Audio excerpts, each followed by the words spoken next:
Salut! On a souvent tendance à l'oublier, mais certains concepts mathématiques qu'on a vus à l'école sont en fait des outils incroyablement puissants en programmation. Aujourd'hui, on va redécouvrir ensemble les ensembles et les intervalles. Alors, imaginez un peu le scénario. Un défi super courant en programmation. On a une liste de trucs et on veut être absolument sûr qu'il n'y ait aucun doublon. Mais surtout, on doit pouvoir vérifier à la vitesse de l'éclair si un élément est dedans ou pas. Comment on fait ça de la manière la plus efficace possible? C'est pile le problème qu'on va attaquer. Pour trouver la solution, il faut d'abord comprendre que toutes les manières de stocker des données ne se valent pas. En fait, certaines collections ont des propriétés bien à elles, des sortes de super-pouvoirs qui les rendent parfaites pour des tâches bien précises. Pour que ce soit plus clair, prenons une analogie toute simple. Pensez à un bol de fruits. On y met une pomme, une banane, une orange, ok? Si on essaye de rajouter une deuxième pomme, eh bien, on a toujours les mêmes types de fruits dans le bol. La collection reste pomme, banane, orange. C'est cette idée d'unicité qui est absolument centrale ici. Et cette idée de bol de fruits, eh bien, elle nous amène tout droit à notre premier concept clé, qui vient directement des maths, le concept d'ensemble. Voilà, la définition formelle, c'est ça. Un ensemble, c'est juste une collection où chaque élément est unique et où l'ordre n'a strictement aucune importance. L'ensemble 1, 2, 3 est exactement, mais alors exactement le même que l'ensemble 3, 1, 2. Donc, s'il y a deux choses à retenir, ce sont celles-là. D'abord, pas de doublons, c'est l'ADN même d'un ensemble. Et ensuite, pas d'ordre spécifique.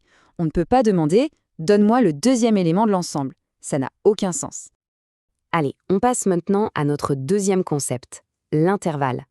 C'est aussi une sorte de collection de nombres, mais attention, son fonctionnement est radicalement différent de celui d'un ensemble. Un intervalle, en fait, c'est une plage continue. Ce n'est pas une collection de points séparés, non, c'est tous les nombres possibles entre un point de départ et un point d'arrivée. Un peu comme une règle graduée entre 5 et 10 cm. Ce qui est super intéressant ici, c'est de les voir côte à côte. Regardez, à gauche, l'ensemble 2, 5, 9 ne contient que ces trois nombres, c'est tout.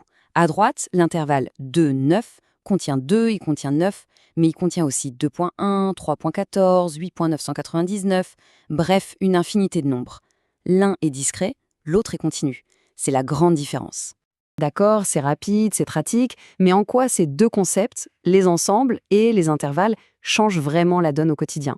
C'est le moment où on parle de performance et d'application concrète. Alors voilà un cas d'usage parfait pour les ensembles. Imaginez un site avec des milliers d'utilisateurs. On peut stocker les permissions de chaque personne dans un ensemble.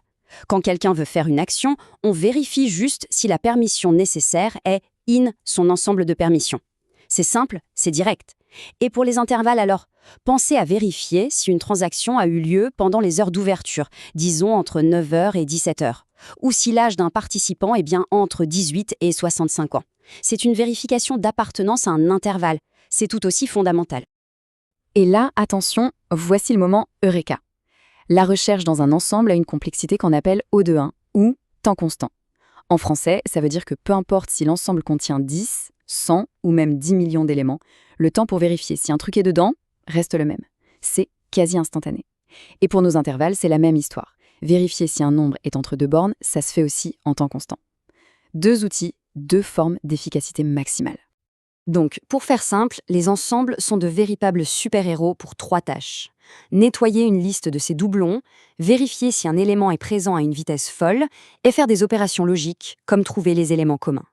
Quant aux intervalles, ils sont nos meilleurs alliés pour valider des données numériques, gérer des plages de temps ou définir des conditions sur des valeurs continues. C'est clair, net et efficace. En conclusion, on a vu que des concepts maths qui paraissent simples comme les ensembles pour l'unicité et les intervalles pour les plages de valeurs ont en fait un impact énorme sur la qualité et la rapidité de notre code. Alors la prochaine fois qu'on écrit un programme, la vraie question à se poser, c'est peut-être est-ce qu'on est en train d'utiliser le bon outil mathématique pour résoudre le problème ?